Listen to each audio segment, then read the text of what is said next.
Hello po. For this video, magluto tayo guys ng pako o fern. Sino po ang nakakilala nito guys?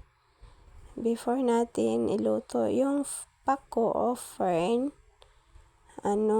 marami akong taba ng baboy. Yan po. Hindi ko na lang naglagay ng mantika po. Ginisa ko na lang yung taba ng baboy, sibuyas at bawang.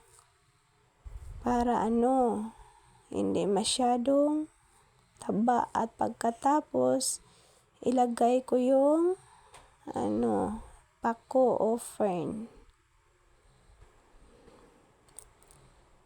Tara guys, samahan nyo ako magluto ng pako.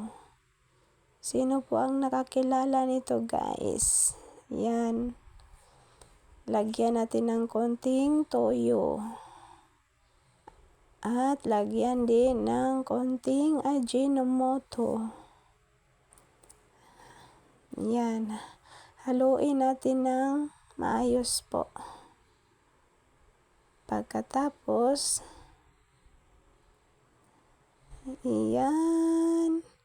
Masarap na yan. Malapit na yang maluto guys.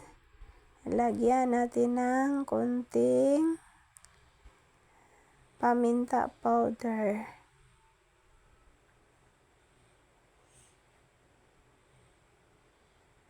Ayan. Pakuluan natin ng 5 minutes po.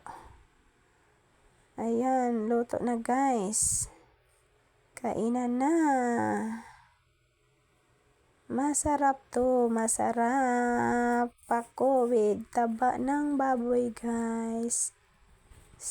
Thank you for watching.